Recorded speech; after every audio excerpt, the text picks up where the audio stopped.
Hola, Nick. Muchas gracias por aceptar esta entrevista.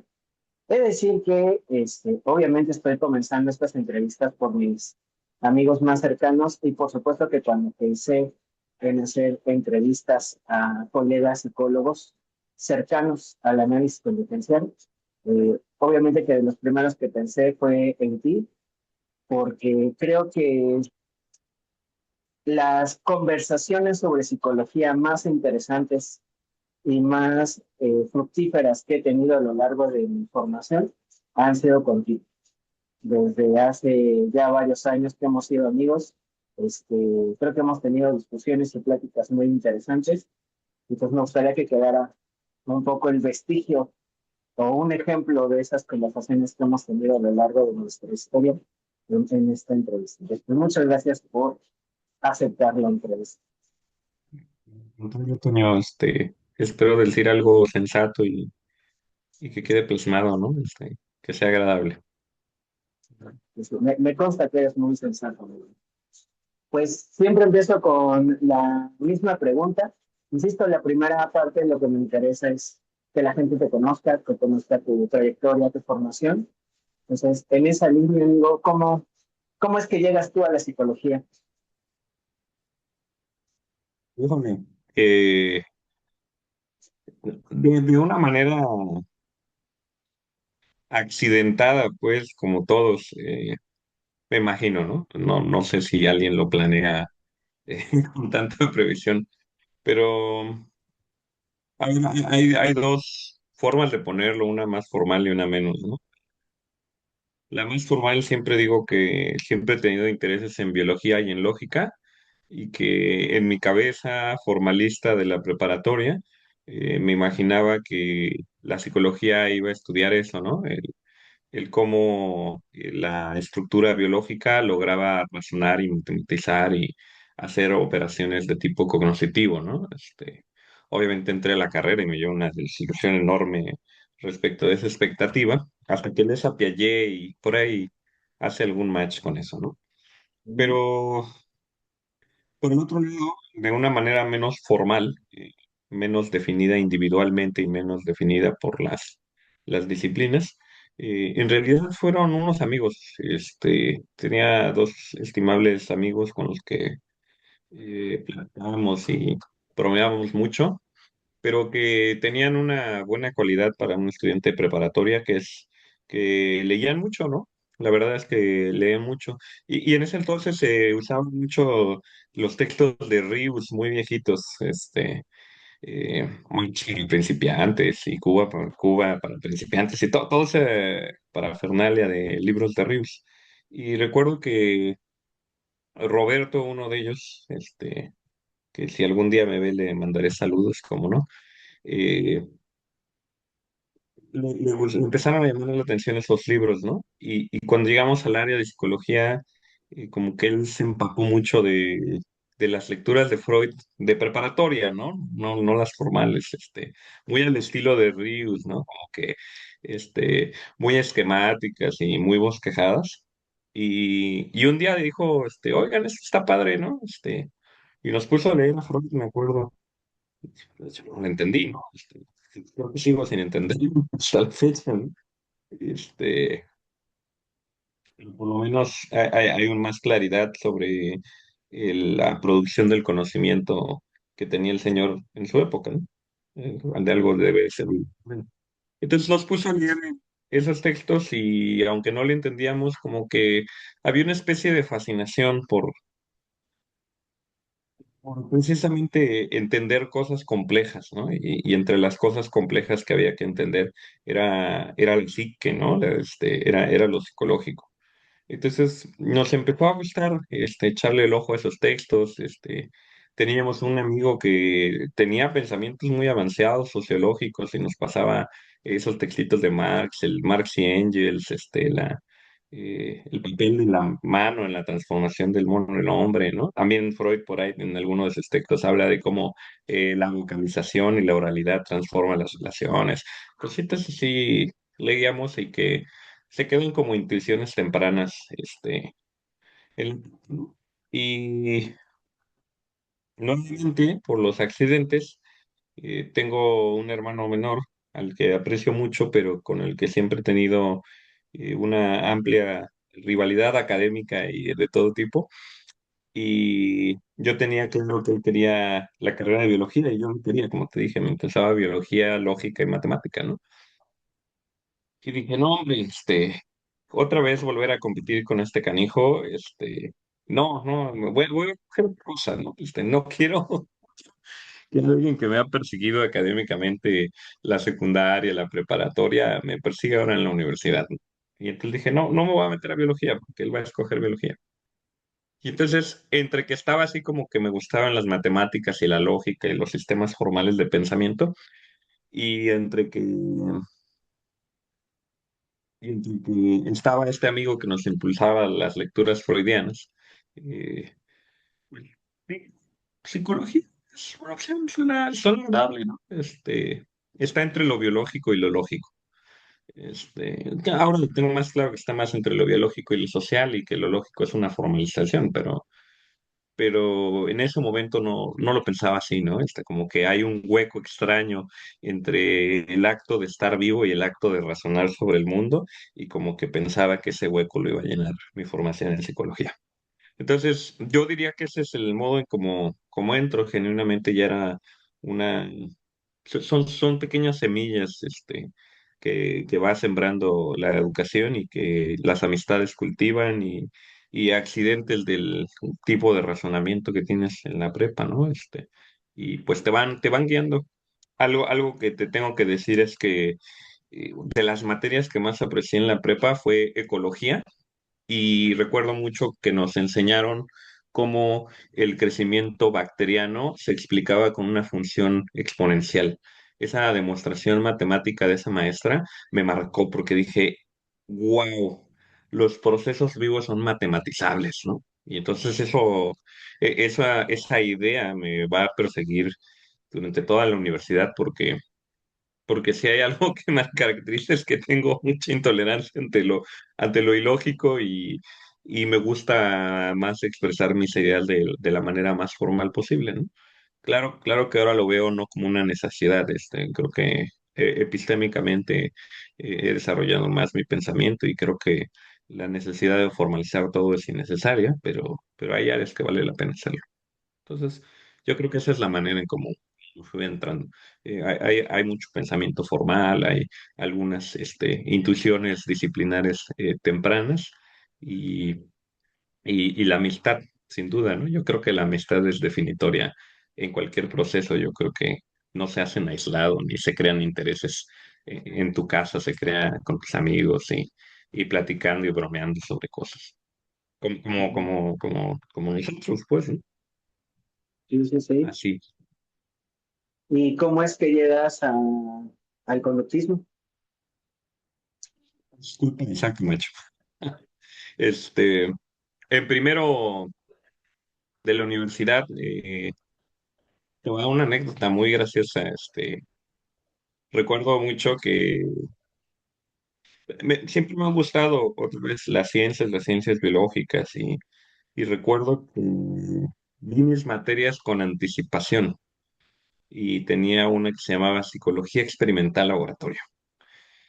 Y esto es en serio, ¿eh? Esto es una confesión aquí.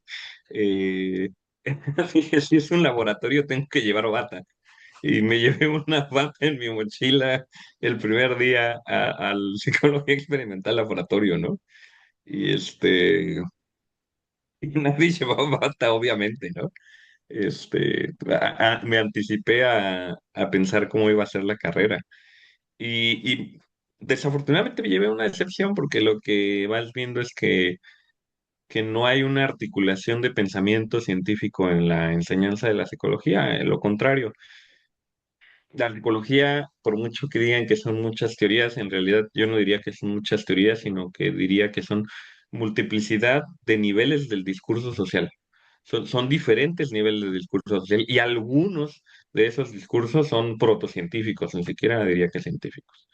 En ese sentido, tuve esas clases de laboratorio en donde nos enseñaban experimentos clásicos como los de Ebbinghaus y cositas así, pero nunca nos enseñaban a replicarlos, solo nos platicaban de ellos, ¿no? También nos tocó en esa clase ver el Domjan y libritos sobre aprendizaje sencillos. Eh, pero como que no terminaba de cuadrarme algo en esa clase, ni en las otras eran peores. O sea, si la de laboratorio era mala, híjole, que me perdonen mis estimables docentes, pero las otras carecían de sustancia, como que de lo que te hablaban era, no sé cómo ponerlo, ¿no? Creo que me estuvieron profesionalizando o capacitando para decir algo o hacer algo distinto en la vida. Podría decir que son clases parcas. Entonces, en contraposición a esto, me tocó psicología experimental teórica, esa era la materia, con Isaac Camacho, ¿no? Y para empezar, el Doc Camacho, a quien estimo mucho, tiene una forma de enseñar hipnotizante, ¿no? Es una persona muy divertida y que conoce muchos experimentos y que encuentra la manera más lúdica de hacértelos pasar, ¿no? Recuerdo que cuando tocó que explicara el potencial de acción neuronal, nos puso a hacer una rueda de San Miguel gigante y puso a personas adentro con el símbolo sodio y potasio y gritaba potencial de acción, ¿no? Y nosotros teníamos que saber cuál era el que entraba y cuál era el que salía, ¿no? Entonces, eh, esa clase era disfrutable en relación a las otras porque se notaba que había una cierta vocación y una intención de educativa, ¿no? Contrario a las otras que se sentían más burocráticas y que los docentes iban más para cumplir con sus horas, que los entiendo, ahora yo estoy del otro lado y digo, ahora sí, también más quiero ir y cumplir con mis horas, no los enjuicio de manera absoluta. Pero en esa clase sí sentía esa intención educativa y eso marca una diferencia. Eh, en una ocasión nos puso a leer el libro de Keller, de Historia de la Psicología. Es muy interesante ese librito, pero de momento se le ocurre, no sé por qué, dejarnos leer, estábamos discutiendo sobre si el aprendizaje era innato o aprendido, este, y nos dejó entre las lecturas recomendadas, las clásicas de siempre, las de desarrollo y como nurture versus nature y cosas así, este, pero nos dejó una bien particular que fue Psicología General de Emilio Rivers y nos lo dejó leer. Yo recuerdo mucho empezar a hojearlo. No creo si era ese, no sé si era psicología general o psicología del aprendizaje, uno de los dos. Psicología general. Me falla la memoria. Uno de esos dos textos nos puso a revisar. Es donde empieza a hablar de los orígenes del aprendizaje dentro del darwinismo y similares, ¿no? Entonces, recuerdo que fue uno de los primeros textos que me recordó esa misma sensación que me había causado en la prepa los textos de Freud, ¿no? Oye, no estoy entendiendo qué está pasando aquí. Según yo hablo el mismo idioma que es una persona, pero no estoy entendiendo nada, ¿no? Es un texto denso y difícil para introducir a alguien que en el sistema educativo pues no le han formado como para comprender ese nivel de discurso como el que se maneja en los textos de Emilio Rivas y me fue complicado entenderlo. Pero como buen estudiante persistente y entusiasta, me mantuve leyéndolo a ver si cachaba de milagro alguna de las ideas y así fue. La única idea que pude entender de ese texto fue que era un falso problema y que poner como contradicción naturaleza versus crianza era generar una polaridad falsa, ¿no? Y si te digo que yo estaba interesado mucho en lógica, como que dije, claro, esto tiene sentido, ¿no? No es una polaridad porque no es una contradicción. Este, son dos relaciones distintas respecto de dos fenómenos distintos. La maduración tiene que ver con el desarrollo corporal del organismo, mientras que el aprendizaje tiene que ver con el desarrollo conductual, ¿no? Y ya esa idea me quedó. Y entonces escribí un ensayo en todo, en solo un párrafo. No puse más párrafos porque no sabía redactar o no lo había hecho formalmente en mi vida, sin comas, con puntos mal puestos, pero en donde plasmaba esa idea. Esto es una mala contradicción y el ejercicio que nos había dado Isaac era respondan, ¿qué es más importante, crianza o naturaleza? Y yo dije, no se puede responder eso. Es una mala pregunta. Y aducí a la idea del doctor Emilio de que era una falsa polaridad. Y recuerdo mucho que Isaac calificó los ensayos y me citó en su cubículo. Pensé que me iba a regañar o no sabía qué iba a pasar. Y me sentó y me dijo, pásale. De hecho, todavía tenía su cubículo como en stand-by. Espero que hayan mejorado sus condiciones laborales porque todavía estaba, era un asiento como de carro y muy improvisado el espacio porque acaba de entrar, ¿no? Y me dijo, llevo 5 años educando y este es uno de los mejores escritos, este y otro, me dijo. Nunca me reveló cuál era el otro, ¿no? Mejor este es uno de los mejores que he leído en el tiempo que llevo, ¿no? Y le agradecí mucho. Y me dijo, ¿no quieres participar en un congreso que va a haber en el Politécnico? Era estudiantil ese congreso. Y me dijo, habla desde un tema que tú quieras. Esta vez, en vez de que yo te lo ponga, tú lo escoges. Y dije, sí, le entro.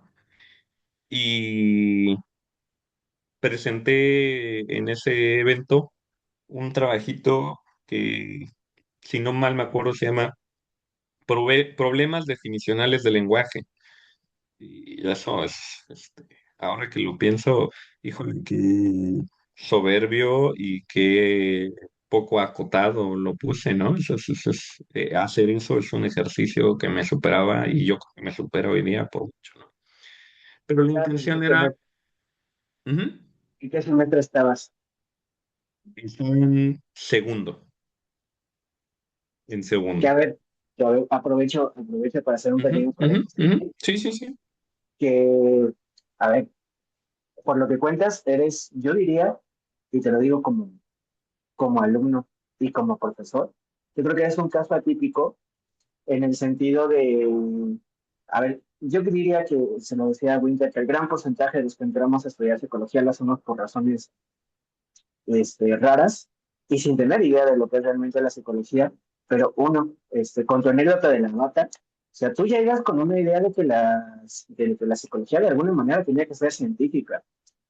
Bajo ese concepto, obviamente, Mm, preparatoriano, sí, sí, se sí. hace, de que en un laboratorio, pues, usas instrumental, tienes que llevar bata, y es, y dos, yo no me imagino, bueno, sí debe de haber, ¿no? O sea, tampoco somos tan únicos y detergentes, pero Sí. es muy poco frecuente que un alumno de segundo semestre se ponga como tema algo tan complejo. O sea, no estamos hablando de lo típico de ansiedad en estudiantes en psicología o depresión, ¿eh?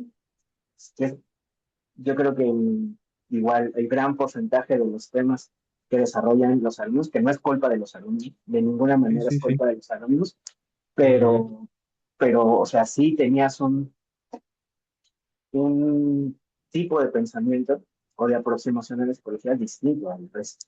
Y me imagino que eso fue justamente lo que vio el doctor Camacho, ¿no? Sí, sí, sí, sí, él canalizó esas inquietudes, ¿no? Porque es difícil encontrar eco de estas ideas cuando justamente las razones por las que se estudia psicología son más de carácter laboral o por alguna razón de duelo familiar o sepa Dios por qué la gente se inscriba, ¿no? Pero que son inquietudes más mundanas y con ideas un poquito más folclóricas. Entonces, me ayudó hace poco para concretar y que, perdóname, la edad me obliga a divagar un poco. Este, no sé si ya estoy en esa edad, pero sí me Tratamos gusta de tener acrecentar la información innecesariamente. Eh, lo que sí es que ese trabajo lo presenté en el Congreso y en esa ocasión estuvo el Grupo T. El Grupo T estuvo en ese evento del Politécnico y recuerdo haberlos escuchado maravillado, ¿no? Las discusiones y el nivel de sofisticación que tenían. Entonces, yo le dije a Isaac, yo quiero hacer investigación, ¿no? Yo quiero conducirme como se conduce, cómo se conducen ellos, ¿no? Y fue muy amable y fue muy honesto. Me dijo, como ves, yo aquí tengo un cubículo, o sea, mi cubículo es improvisado. No, no me dijo eso, pero me dijo eso. Eh, y lo que me ofreció fue recomendarme y presentarme a la gente del grupo T. Y así fue, ¿no? Entonces, ya en el grupo T se consolidó la idea de pensar conductualmente. Y, y te diría que ese es el por qué el conductismo, ¿no? Pues, pude haber terminado en neurociencias o en alguna, es así, sin ninguna contradicción en las tendencias que ya tenía. Pero, pero me atrapó mucho la agudeza de observaciones lingüísticas que tienen los textos del doctor Emilio y que ese nivel de profundidad y precisión en el habla me parecía importante de promover y de trabajar. Y entonces, no es que yo sea el más, que tenga la mayor asepsia cuando trabajo, de hecho, cada vez como que me doy más permisos, pero traté de encontrar un modo consistente con estas ideas de ir trabajando todo lo que he hecho en psicología, ¿no? Que realmente no creo que sea tanto, pero bueno. Sí, eso es Sí, sí, porque sí. terminé ahí, ¿no? Ya del grupo T me encaminaron, trabajé con ellos un par de investigaciones, tuve que salir porque tuve tanto problemas personales como problemas de salud, como problemas de rendimiento académico. En un periodo me sentí muy rebasado y eso también ha sido una cuestión continua en mi vida, ¿no? Como que mi salud me recuerda que tengo topes y que hay que respetarlos y también he tratado de ser consciente de ello, ¿no? Entonces, pues sí, fue ese contacto con el laboratorio, ese ahínco de Isaac, eh, que se fueron configurando y que fueron formándome, ¿no? Sin duda alguna. Y coincido con lo que decías hace rato del el estilo narrativo del doctor Rives, que ya sé que todo el mundo se queja de cómo escribe y no lo desmiento tampoco de ninguna manera, pero no sé si te haya pasado lo mismo a ti que me pasó a mí cuando yo leía al doctor Rives. Y hablo de los textos de los 90s. Ujú. De que si bien es cierto que, o por lo menos a mí me generaba esa intuición,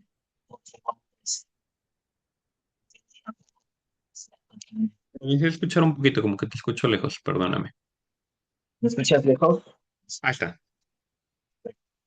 Eh, ¿Qué sensación te eh, causaba? Perdón, no escuché eso. a eso voy, que intuitivamente, cuando yo lo leía, me costaba trabajo la comprensión de lo que estaba diciendo. Ujú, ujú, No tenía ujú, nada de ujú, ¿no? Justo es como no sé lo que está diciendo, yo sé ujú, que lo que dice tiene sentido. ujú, Y tenía un estilo narrativo que, insisto, la lectura del doctor Hicks es difícil, pero conforme ibas avanzando, ibas cachando muchas de las cosas que va diciendo y dices, sí, claro, tiene sentido. Y hasta, insisto, no sé si te generaba a ti el mismo sentimiento de ujú. que era tan evidente, o sea, como que de repente decía cosas que eran tan evidentes, pero que nunca se habían hecho evidentes. O sea, es como si siempre hubiera estado enfrente de nosotros y nunca las hubiéramos cachado, porque es muy lógico lo que está diciendo. Sí, es que el Doc es un Wittgensteiniano en el sentido más puro, ¿no? O sea, no resuelve problemas, los disuelve y los clarifica. Y en ese sentido, dejo todo cual está, ¿no? Es la idea wittgensteiniana, no hay que hacerle nada al lenguaje, el lenguaje ya opera. Lo único que ocurre es que nos confundimos con sus múltiples usos, ¿no? Entonces, Creo que eso es lo que muestra mucho el trabajo del doctor Emilio, como que de momento puede ser lexicalmente denso el texto, pero que vas cachando algunas ideas y otras dices, me falta por leer cosas, ¿no? Y eso sigue siendo cierto, ¿no? Yo creo que cualquiera que lea al doctor Emilio te recuerda que te hacen falta cosas por leer y cosas que profundizar. Y no importa, uno este mensaje y lo ves en otros años y sigue siendo cierto, ¿sí? Y eso es algo que ocurre. Pero sí como que te ayuda a repensar problemas que están mal planteados para darles una clarificación y un escenario en donde es más plausible estudiarlos. Y eso es muy valioso. Eso es muy valioso. Eso es. Pero sí, coincido totalmente, ¿no? Como que la intuición temprana de la lectura es, esta persona está diciendo algo importante y yo no lo cacho. Vamos a continuarlo leyendo a ver si lo descubro. Y cuando lo descubres es como, wow, wow, esto cambia la forma de ver esto. Y sigue siendo cierto. Yo creo que lo puedes ver, platicar con él o leerlo y el efecto es el mismo. Cuando en la licenciatura leía a otros autores, se escuchaba complejo, distinto, lectura pesada, pero no se sentía intuitivamente como una lectura que dijera algo inteligente, algo verdadero, importante, sino como palabrería. Y que esa es la palabra que lo describe como palabrería. No sé si te pasaba a ti lo mismo. Mm.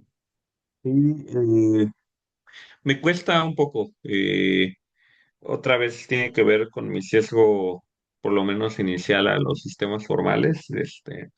Como que cuando leía Hull o como cuando lees el Rescorla y Wagner y cosas del estilo, decía, órale, esto está interesante. Y me cuesta mucho distinguir si está interesante porque tiene algo sustancial o si está interesante porque es un primer intento en formular algo de otra manera, ¿no? Como que yo rescataría que tienen algún mérito otros autores, pero sin duda alguna coincido con la observación de que lo que está planteando Emilio no es una solución como los otros. Yo creo que esa es la manera de ponerlo. No lo sé.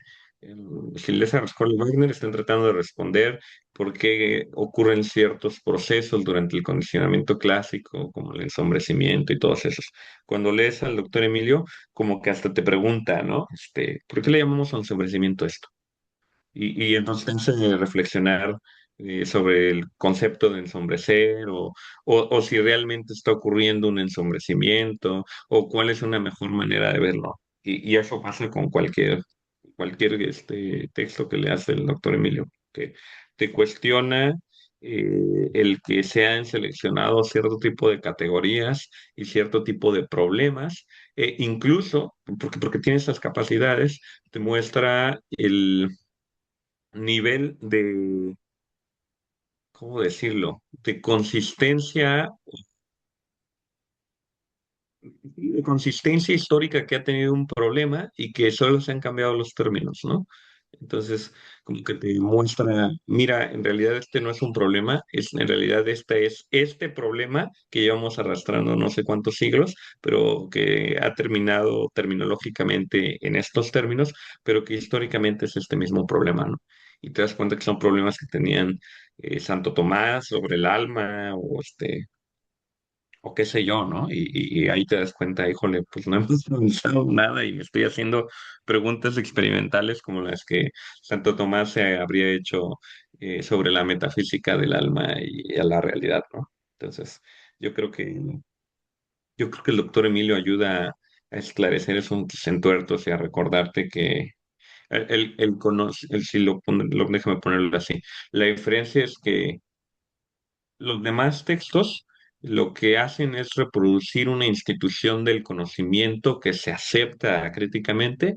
los textos del doctor Emilio te recuerdan que la producción de conocimiento viene de cierto tipo de instituciones y los matices conceptuales que tengan tienen que ver con esas condiciones históricas en que se produjeron y que debes reconocer esas condiciones para no reproducir acríticamente esas formas de conocer, que tu trabajo es tener un buen conocimiento histórico y conceptual, por eso es el análisis histórico-conceptual, para no reproducir acríticamente estructuras de conocimiento que nunca han dado resultados o que están resolviendo problemas de naturaleza metafísica en forma experimental.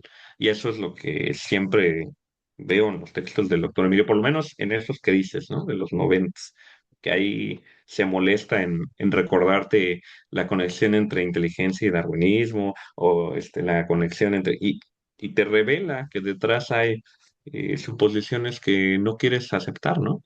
O que de aceptarlas vas a estar reproduciendo las instituciones en vez de produciendo conocimiento. Eso es lo Exacto, que yo le admiraría al texto. exacto.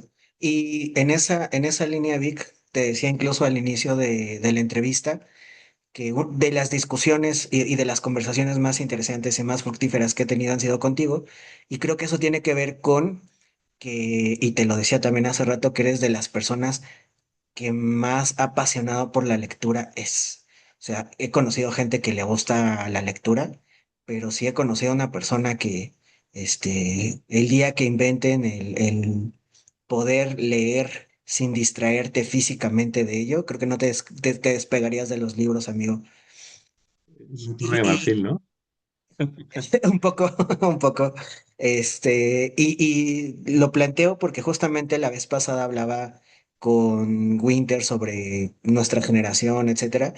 Y pues somos una generación, bueno, ni siquiera es un tema de generación, pero sí de cultura. Somos una cultura que que casi no lee. Y lo que leemos no solemos aproximarnos a lecturas densas. Entonces, bajo esa misma línea, ¿cómo es que dirías tú que te conviertes en una persona ávida por los libros y por la lectura y la lectura compleja? Familiar. A ver, ¿cómo ponerlo? No sé cómo responder eso, porque aunque no lo creas, yo no me considero que me la pase leyendo, ¿no? Tengo el hábito de leer diario, de hecho, levanto y lo primero que leo es una noticia, sí te voy a decir eso, ¿no? Pero leo por ratos, cada vez por ratos más pequeños, porque cada vez hay menos tiempo para hacerlo, pero, pero siempre tener un ratito de lectura y soy indiscriminado con la lectura, aunque parezca lo contrario y que selecciono mucho los textos, no, como que me gusta leer una cosa y me pasa en varias cosas, me pasa en la música, me pasa en la lectura, me gusta coleccionar referencias cruzadas. Empiezo leyendo algo, si alguien ha hecho ese ejercicio, pues es eso, pues de Wikipedia, en donde estás estudiando, no lo sé, química orgánica y tienes que leer sobre una molécula que no te acuerdas, le picas, le picas y le picas y terminas en la Revolución Francesa, pero es que eso me pasa con los libros, ¿no? O sea, como que de momento, de hecho tengo una regla ahí medio implícita. Si en dos o tres autores veo referenciado un autor, lo voy a leer. Entonces, me pasa mucho eso, que me gusta ir descubriendo autores porque suelo coleccionar referencias cruzadas. Como que me gusta comprender a cabalidad el contexto lingüístico de lo que están discutiendo las personas. Bueno, yo creo que hay dos momentos, uno muy temprano y familiar y uno universitario. El que es temprano tiene que ver con mi casa. Decimos de broma, me pidió Fuentes, pero decimos de broma en mi familia que somos la familia lentes. Yo ahorita ya me operé la vista y no traigo lentes, pero traía lentes de 6 dioptrías porque no nos estamos leyendo. Y genuinamente es algo que se cultivó mucho en mi casa. En mi casa desde niño habían enciclopedias y recuerdo mucho a mi papá hablándome de la enciclopedia Quaillet o a mi mamá recomendándome monografías y textos que estaban en la casa, ¿no? Para hacer mis tareas. Entonces, desde muy chico he tenido ese gusto por hacer mi tarea y al estar haciendo mi tarea, investigar la referencia que si leía el libro de la SEP y decía algún dato, después iba a buscar ese dato en otro lado y ver si más o menos decían lo mismo como para corroborar. Y genuinamente hubo periodos de mi vida en donde divertidamente me sentaba y me ponía a leer la enciclopedia un ratito, porque es entretenido como la Wikipedia cuando estás de ocioso.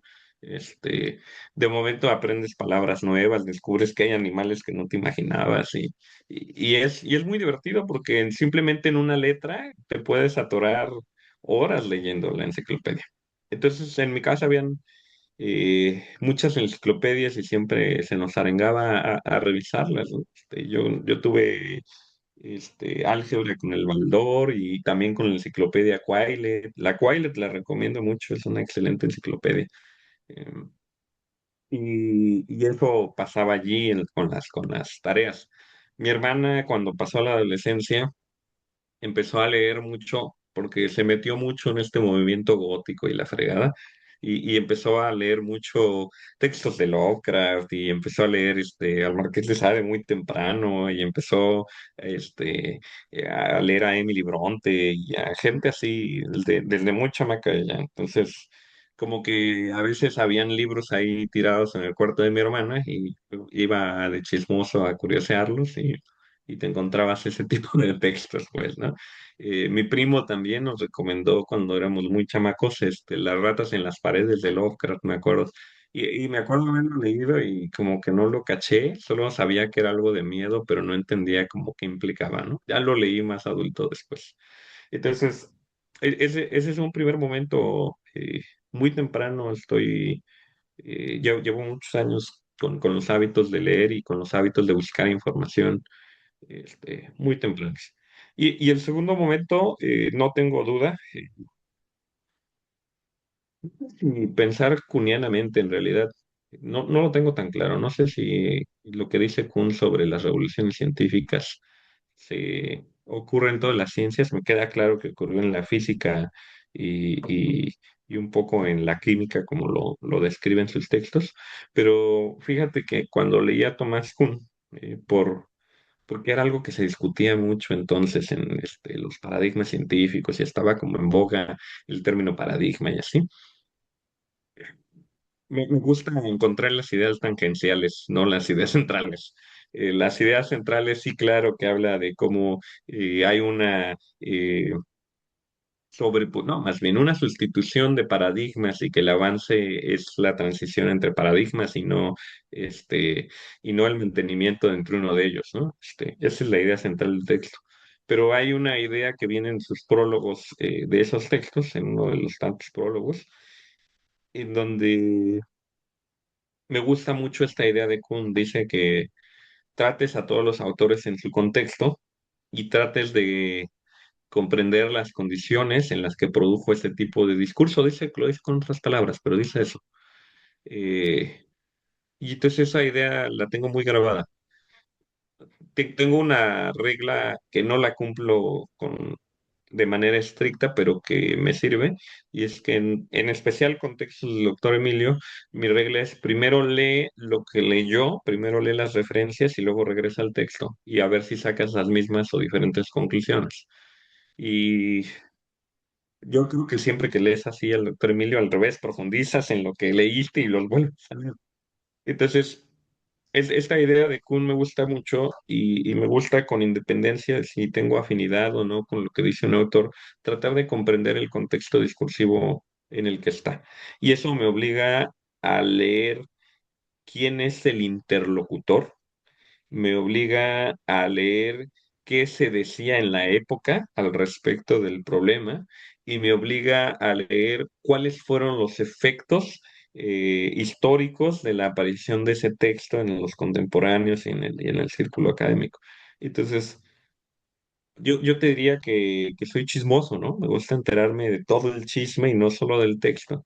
Y eso es lo que hace que te pongas a buscar más. justo me decías hace rato, Iván Illich me llamó mucho la atención porque estaba leyendo textos de Némesis Médica y después seguí buscando y me di cuenta que después estaba la desescolarización y seguí buscando y resulta que era amigo de Eric Fromm, Pablo Freire y Paul Goodman y luego seguí buscando y resulta que dejó una huella en maestros de español en el Cuernavaca y seguí buscando y descubrí que hay gente en arquitectura que le siguió el rollo y entonces me gusta mucho enterarme todo eso. Y entonces, en realidad trato de comprender genuinamente todo ese contexto para que entonces cuando lea las ideas de quien sea, puedan estar matizadas, acotadas y que el grado de incorrecta interpretación pues baje, ¿no? Siempre, siempre lo va a haber, ¿no? Siempre se lee desde el presente y siempre se lee desde los sesgos propios, pero por lo menos matizarlos y disminuirlos y encontrar como qué es lo que estaba tratando de hacer. Y también me he dado cuenta que es más difícil hacerlos con autores mucho anteriores, es todavía más difícil y te tienes que empapar de más cosas. Entonces, pues esos dos momentos de búsqueda de referencias y tratar de generar un marco de referencias completo para la comprensión de lo que sea, es algo que ha dictaminado mi vida lectora y no lo veo como un trabajo, se me hace muy interesante porque le entiendes a qué está diciendo con mucha claridad, por lo menos con más claridad de lo que te imaginas, ¿no? Pero es un rato de estar leyendo, es un rato de darte el tiempo, ¿no? Y no hay un momento en donde le entiendas, no es como, no es puntual, no es un momento en el tiempo en donde, ya lo entendí, en realidad es paulatino y me parece que es cierto lo que dice Wittgenstein, ¿no? Es pasar por la misma calle, pero ahora desde otro lado y entonces te vas empapando del área que estás discutiendo porque pasas varias veces por ahí. Y eso es lo que te invita a estar activamente leyendo. Y leyendo indiscriminadamente, ¿eh? Yo puedo lo mismo estar leyendo Cadáver Exquisito, que está muy bueno, está muy entretenido hasta ahora, Ujú. que, que estar leyendo textos de Rives no sé, mis últimas compras son Walden de David Henry Thoreau, que lo tenía en virtual, pero no lo tenía en físico, y y de esta señora, se me olvidó cómo se llama, la que trabaja con chimpancés, pues, pero es muy famosa, hasta tiene una parodia con los Simpsons. Pero bueno, eh, es como, esto me gusta, y entonces te vas empapando de libros y lo haces de manera más indiscriminada. Eso es. Y otra vez, amigo, creo que es una aproximación a la lectura otra vez atípica, porque la mayoría de las veces cuando leemos pasan dos cosas. Uno, leemos porque se nos obliga a leer, porque tenemos que leer. Y eso ya hace que nos aproximamos con cierta actitud a la lectura, porque ya es una obligación, no lo hacemos desde la curiosidad. Y dos, creo que es más a veces una lucha por entender el texto dentro del texto y no como dices, en el contexto del texto, y más que en el contexto del texto, en el contexto del autor que escribió el texto. Y de su Y interlocución, ¿no? exactamente, y creo que la aproximación que tienes es una aproximación muy atinada, el que hayas cachado justamente que no se entiende al autor por lo que dice el autor, sino porque que lo que dice el autor son reflexiones de cierto contexto intelectual que ha tenido con otros autores, con ciertos problemas que pretende resolver con el texto que tiene. Como Homero Simpson. Puedes verlo y reírte del chiste inmediato y puedes después enterarte de la parodia que hicieron y leer el chiste más profundo y después enterarte de que background cultural de Matt Groening y tener un chiste muy personal al respecto, ¿no? Es lo mismo, ¿no? Es lo mismo. Exacto, A veces es ocioso, pero es muy divertido encontrar como los matices o la nota al pie del texto, que a veces son las importantes, y que se la escribió para alguien, ¿no? Y entonces enterarte de por dónde va esa nota, dices, wow, está muy padre esto. exacto. Eso es. Y justo mencionas la palabra a la que quería ir, que es justamente la ociosidad, que ya mucha gente me ha escuchado decir que yo quiero hacer una secta que sea la secta de la ociosidad, porque déjame decirlo y después doy contexto. que esa manera en la que tienes que tienes de leer es muy ociosa. Y lo digo en el buen sentido, en el sentido de que la ociosidad, como que son actividades que elegimos hacer y no actividades que tenemos que hacer. En la ociosidad, dado que tenemos el tiempo libre, decidimos qué hacer con ese tiempo. Y justamente como dices, este, lo hacemos con una actitud distinta, lo hacemos desde el interés, desde la curiosidad, y cuando hacemos actividades ociosamente nos permite justamente el revisitar lo que estamos haciendo, el buscar maneras diferentes de hacer lo mismo y que obviamente que cada revisita después de que tenemos vamos cambiando por la experiencia, nos permite ver cosas que no habíamos visto en la actividad que estamos haciendo. Y justamente digo yo que la ociosidad o hacer una actividad de manera ociosa y hacer esas revisitaciones y buscar las maneras en las que se puede hacer algo es lo que nos lleva a a la perfección o al desarrollo último de esa actividad. Justamente como dices, empiezas leyendo sobre un tema en Wikipedia y de manera ociosa te vas, y terminas hablando sobre regulación industrial o lo que quieras, pero te permite, ese camino ocioso te permite justamente ir armando ideas y sintetizando cosas que bajo Ujú. que no harías si tuvieras obligadamente que leer. Y de hecho, la palabra escuela significa ocio, ¿no? Tiempo de ocio. Es la contraposición del tiempo productivo, que es el trabajo, versus el tiempo de ocio, que es el tiempo de contemplación libre, ¿no? La escuela aristotélica era un tiempo de contemplación y estaba, voy a decirlo, muy moderno y pedagógico, dentro del currículum peripatético, tener tiempo de ocio, ¿no? Si no observas sin alguna ambición inmediata, no tienes tiempo de contemplar. Por ahí una nota de periódico, no recuerdo de quién era, es de alguien de la UNAM, estoy seguro, y Manuel Ordorovsky, alguna gente de esa abusada, que participaba en movimientos estudiantiles tempranos y así. Decía algo muy interesante sobre la necesidad de ese ocio. Decía que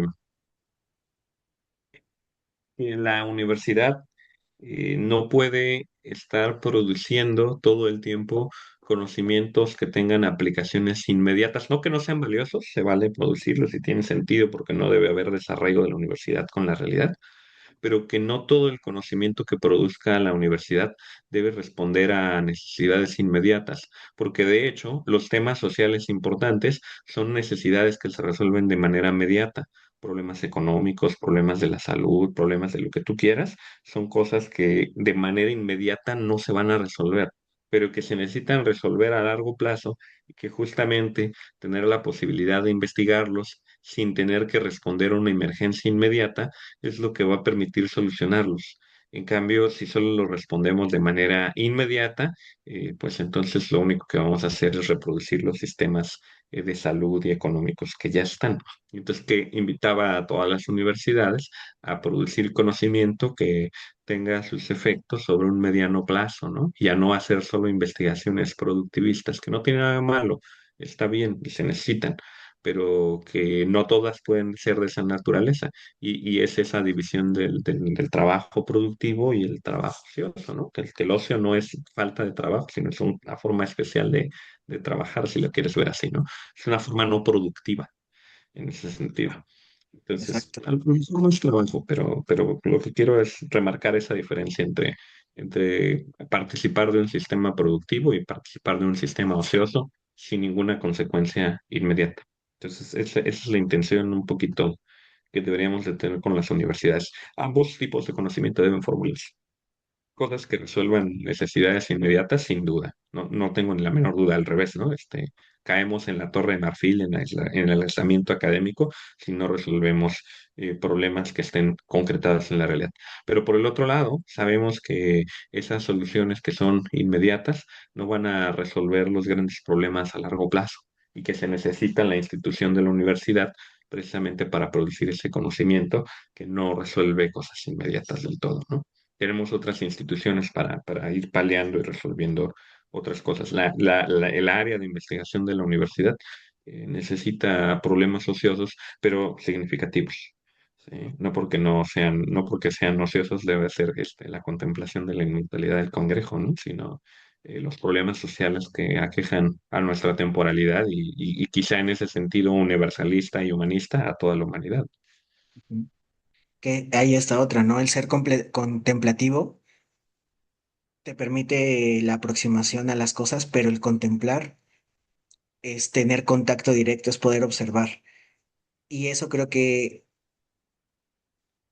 eso hace que tengamos ese gancho con la realidad y que justamente no estemos en esa torre de marfil en la que estamos divagando, hablando sobre cosas de manera muy, voy a decir, etérea y sin ninguna conexión con lo real, con lo tangible, con lo cotidiano. Entonces la contemplación, pues, de alguna manera tiene que estar enganchada a lo inmediato en el sentido de lo que ocurre en la realidad. Ahora, me gusta Sí. también que hayas puesto el tema de la universidad, porque te decía también hace un momento que dentro de todos los autores que has revisado, puedo ver por contacto cercano, que justamente uno de los autores que te está llamando más la atención es Ivan Illich. Y entonces justamente me gustaría que habláramos de él, que tiene que ver mucho con lo que estamos mencionando ahorita. Un poco ya lo contestaste, pero ¿cómo te aproximas a Ivan Illich? Eh, eh, Fíjate que eh, otra vez las cosas son accidentales, este, son contingentes en el sentido original del término, ¿no? Podrían ser, pero podrían ser de otro modo. Lo que ocurrió es que me asignaron una materia de psicopatología general, ¿no? Y en ese hay que revisar el DSM, las categorías diagnósticas, el modo de establecer las clasificaciones, las posibilidades de comorbilidad y los especificadores y otros detalles incluso la codificación numérica que tienen y la compatibilidad con otros sistemas de clasificación. Es una tarea difícil y que implica tener un buen amasijo de categorías y aprenderlas a aplicar. Entonces, no puedo elegir qué enseño, pero puedo elegir el modo. Entonces, lo que fui pensando es buscar autores que, a pesar de que mantuvieran esta tónica de enseñar a las personas estos sistemas, lo hicieran con una visión un poquito más crítica que la tradicional, ¿no? Ahí me encontré un señor que se llama Allen Frances, que justamente escribió el DSM-4 y que justo discute eh, si todas las categorías que están en el 5 son problemas clínicos de verdad o si en realidad son problemas de la vida diaria, vueltos problemas que no son de la vida diaria. Este, el binge eating disorder es el perfecto ejemplo, ¿no? El trastorno de atracón, ¿no? Y dice muy bien Allen Francis y Tomás Sas y toda esa gente, dice, bueno, pues, es la forma moderna de llamarle a la gula, ¿no? Al pecado de comer en exceso. Y muestra justo cómo ha habido cómo en la era industrial ha habido una transformación de los términos que eran morales en términos que se vuelvan cada vez más profesionalizados y técnicos. Y entonces ahí apareció tangencialmente un texto de Néstor Brownstein que estaba en el programa, interesante cómo clasificar en psiquiatría, y, y un texto, y justo Néstor Brownstein sí cita a Iván Illich con el texto de Némesis Médica. Lo que me interesaba en ese momento inicial era cómo es que las sociedades industriales empiezan a tecnificar los problemas de vida. Me preocupaba en este sentido de que pues, el DCM es la tecnificación de problemas de vida, eh, de tal manera que solo las puede atender un profesional. Entonces estaba muy interesado en cómo había ocurrido la profesionalización de las categorías psicológicas clínicas y cómo es que se había gestado el profesional de la psicología clínica en particular, o el psiquiatra también. Y ahí apareció, como te digo, el texto de Néstor Brownstein, que es crítico al DCM y que de hecho es uno de los textos más divertidos que les dejo a mis alumnos por un puntaje extra para que se diviertan, muy a la Isaac, ¿no? Este es tu trabajo adicional. Y ahí apareció el citado, el texto de Iván Illich. Y como te digo, como que no me gusta leer, sino me gusta leer leyendo. Eh, entonces me fui a buscar el texto de Némesis Médica y es un parteaguas. Discute cosas con mucha seriedad, como por ejemplo la necesidad de los profesionales de la salud, si realmente las instituciones de la salud están resolviendo los problemas o los están incrementando, ¿no? Ejemplos muy sencillos y obvios es que las bacterias resistentes a los medicamentos no existían antes de los hospitales, irónicamente, ¿no? Y entonces en vez de estar reduciendo el problema de salud, estamos gestando otros nuevos. El abuso de los medicamentos, de los antibióticos con la resistencia de los bicharracos estos, ¿no? Ese también es un problema que surgió a partir de la medicalización de la salud. Este, otros más. Hay una serie de problemas que describen Némesis Médica. Y entonces dije, órale, este señor es bastante crítico de la modernidad y de la institucionalización de las profesiones. Entonces me gustó mucho leer a alguien de esa manera tan fresca y tan distinta. Una de las, uno de los remarks que más tengo en mente es que dice, eh, las profesiones, si realmente sirven, están destinadas a desaparecer. Y lo que está diciendo es que si realmente las ciencias de la salud mejoraran la salud de las personas, habrían menos enfermos. Y si hay menos enfermos, o forzosamente debería haber menos necesidad de médicos. El efecto que está ocurriendo en la sociedad industrializada es el contrario.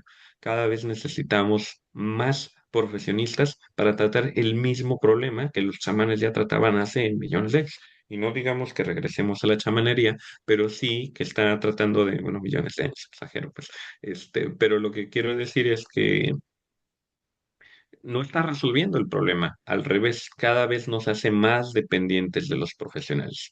Y entonces lo puse a colación en alguna de mis clases y les dije, oigan, quiero que vean que si nosotros somos los únicos que podemos clasificar cuáles son los problemas de vida de las personas, en vez de solucionar el problema de las personas, los vamos a hacer más dependientes de nuestro discurso, nuestro servicio y nuestra profesión. Y en ese sentido, el ejercicio de diagnosticar desde esta posición, les dejé libre que creyeran lo que quieran sobre el diagnóstico, pero sí los hice reflexionar, diagnosticar de esta posición es en realidad engrandecer el poder sobre la vida del profesional, sobre la vida ajena del profesional y no un ejercicio descriptivo, es un ejercicio performativo. ¿Sale? Entonces, ahí apareció Iván Illich. Iván Illich, para más contexto, es de las personas que formadas en los 60s y 70s, se les puede llamar, así les llama el Internet y algunas IAs, las corrientes desindustrializadoras. Y con ello no se malentienda, no están diciendo destruyamos las fábricas y la forma de vivir moderna, sino que lo que está diciendo es destruyamos la base de la sobreproducción como forma de vida. No está mal producir, pero la manera en que tenemos que producir no puede ser esta desenfrenada, frenética y que asume que progresar es tener mayor productividad. Y entonces critica mucho esa noción. De hecho, en otro de sus textos, que es bien interesante, La celebración de la conciencia, va a describir muy bien esto, ¿no?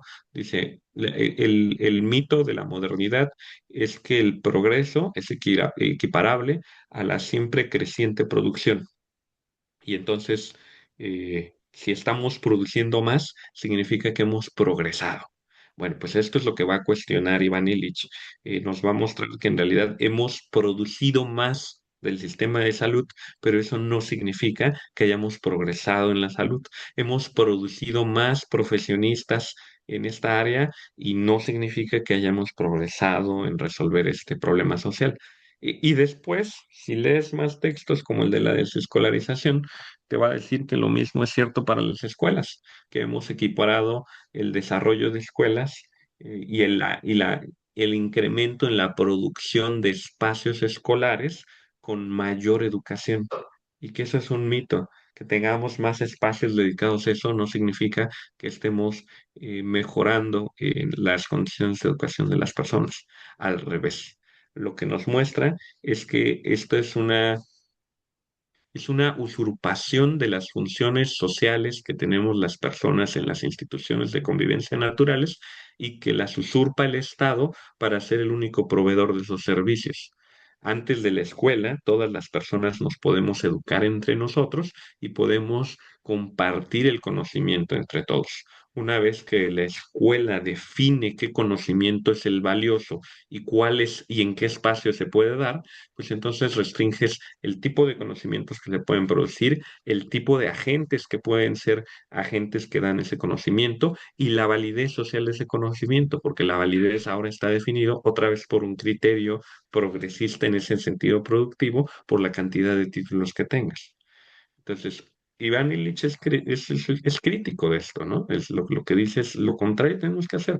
Debemos de desindustrializar nuestras instituciones en el sentido de dejar de imaginar que porque tengamos más de esto significa que estamos teniendo progreso en eso, ¿sí?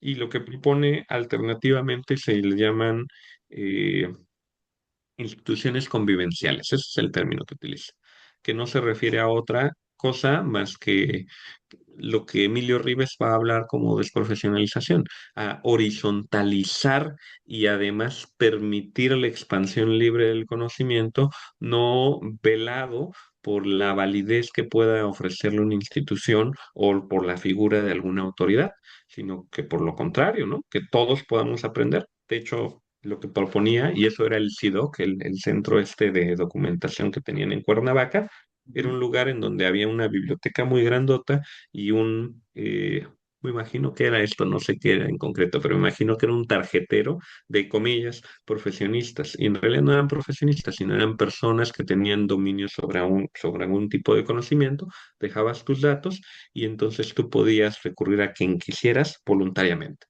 Justamente en este sentido que dices, en vez de que la escuela sea un sistema obligatorio, era un sistema voluntario.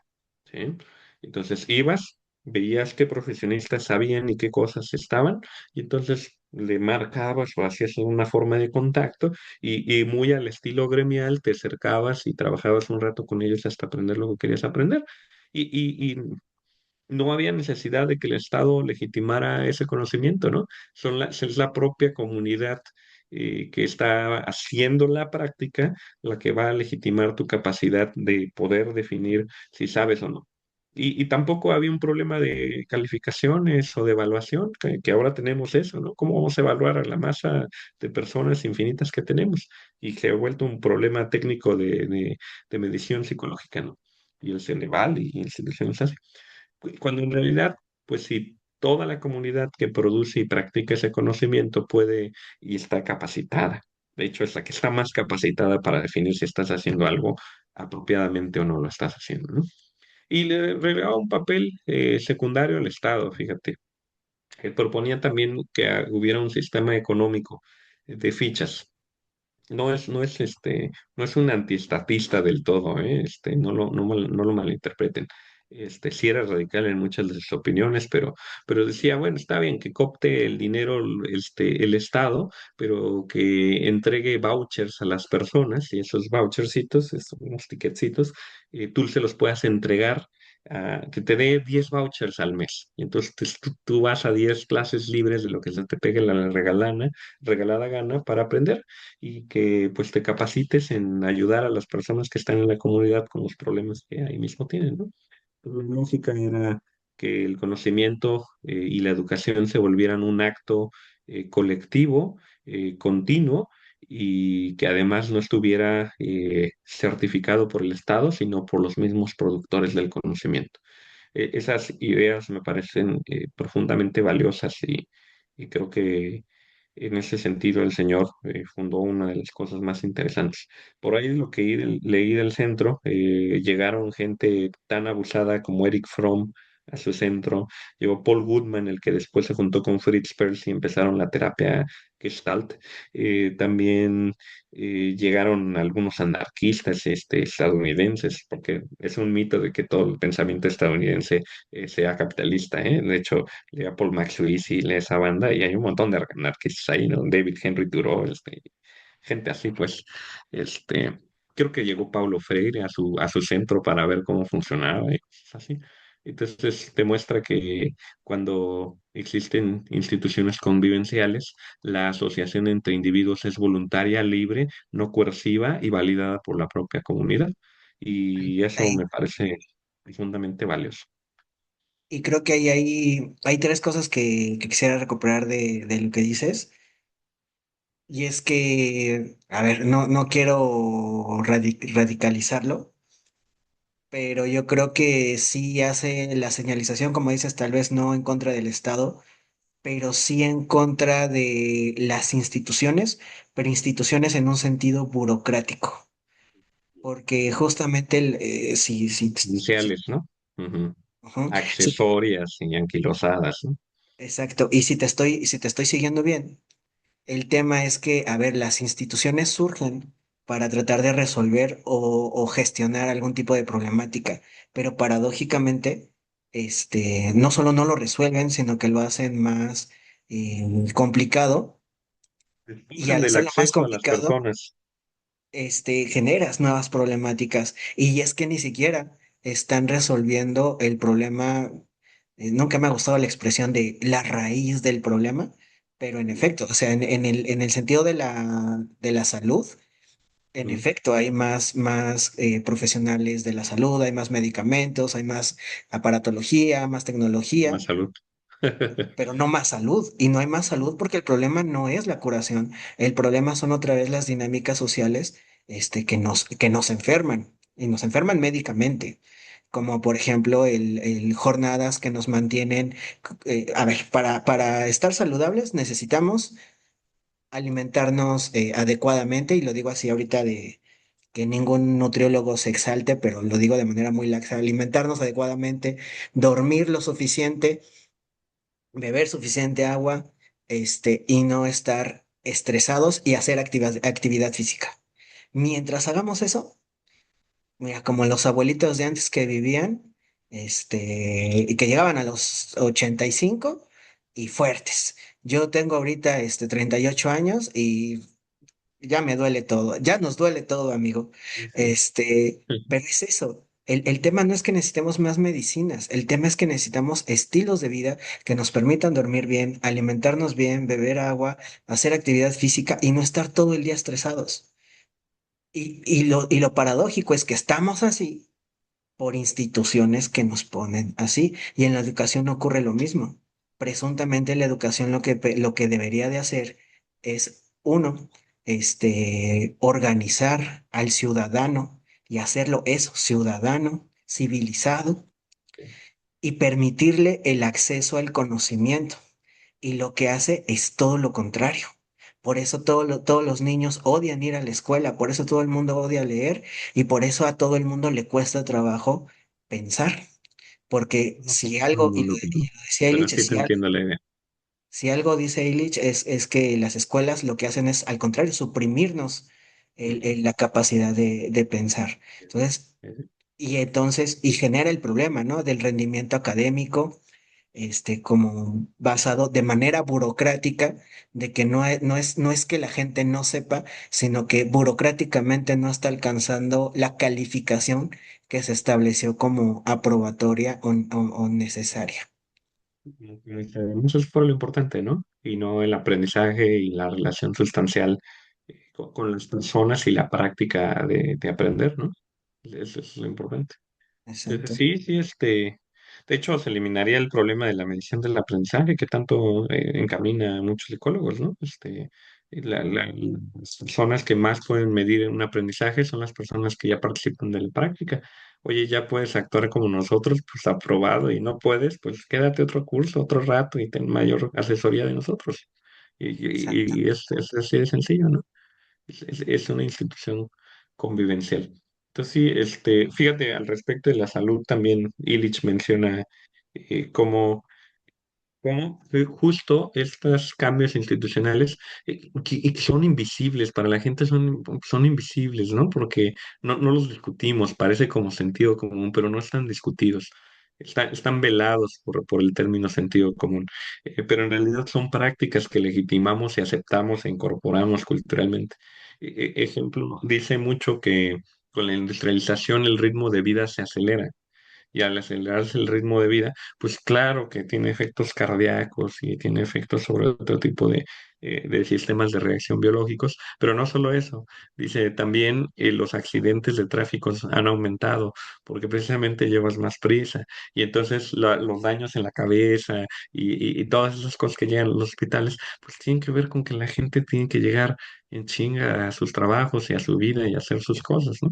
Entonces justo muestra eso, ¿no? Como no es, voy a decirlo así, como las contingencias, para ser muy conductuoso, como las contingencias sociales prescriben la conducta que se va a volver la situación para cada uno de nosotros. Y entonces no se te hace tarde, ni tienes mala planificación. Lo que ocurre es que vives en instituciones que necesitan demostrar su productividad a tal grado que te exigen eh, poner decisiones difíciles como desayuno o llego al trabajo, como Exacto, termino mi trabajo o duermo. Y entonces, exacto. pues claro que vas agotando tu salud. Incluso ahí quiero traer a colación no solamente la salud biológica, sino, como diría mi abuelita, la mentada, salud mental, que es lo mismo. O sea, a mí últimamente he estado reflexionando sobre qué es el equivalente, ¿no? No necesitamos, psicofármacos, pero tampoco necesitamos más modelos terapéuticos o psicoterapéuticos. No necesitamos, modelos psicoterapéuticos basados en evidencia, porque no tiene sentido. Bueno, sí tiene sentido, y tampoco quiero que digan, No nos eh, estamos radicalizando, estamos no estamos diciendo, radicalizando, fíjate, ahí te va. a ver, Ujú, ujú, ujú. bueno, sino que otra vez tenemos problemas psicológicos, o los problemas psicológicos son problemas de convivencia entre personas con una dimensión moral, pero esos problemas de convivencia de dimensión moral obedecen a la estructura social en las que estamos insertados, en las prácticas sociales en las que participamos, y que genera que tengamos conflictos con otras personas y que tengamos conflicto con nosotros mismos por cumplir o no con las demandas sociales que se están estableciendo. Entre ellas, por ejemplo, cómo la gente no va a solicitar el servicio psicológico por estrés si está en una demanda que le solicita. Justamente me gustó el ejemplo que dijiste de o duermo o produzco, y eso lo veo mucho en mis estudiantes. Cada vez, cada generación, y no entiendo por qué cada generación cada vez está más fundida. Cada vez les cuesta más trabajo estar en clase y ya están todos dormidos, y no me estoy quejando de los alumnos, porque pobrecitos, todo el tiempo les dejan tarea, todo el tiempo tienen que hacer algo, todo el tiempo hay un trabajo que entregar, y Educación y, en línea más, ¿no? y En un obviamente que fin, ya no. sí, sí, sí, y les deja la misma decisión: o hago este trabajo o duermo, o hago este trabajo o como. Y aquí entra, o quisiera, bueno, querías mencionar algo, lo Sí, sí. apunto, lo apuntalo, y si quieres ahorita regresamos Ujú, a lo que alguna vez mencionamos, ¿no? Entre el fingir y el simular, y cómo ujú. justamente el producir más o hacer como que estamos produciendo mucho no necesariamente quiere decir que lo que producimos es de valor o ni siquiera merece ser producido. No, es que tiene un valor mercantil, pero no un valor de uso social, ¿no? Pero, a ver, fíjate, para que sea claro que no es una radicalización en contra de las instituciones, sino más bien un matiz sobre de qué es producir. ¿Sí? O que es progreso en la producción.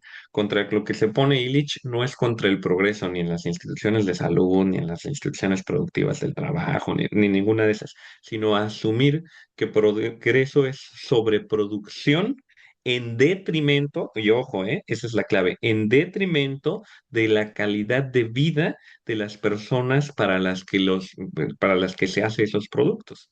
¿sí?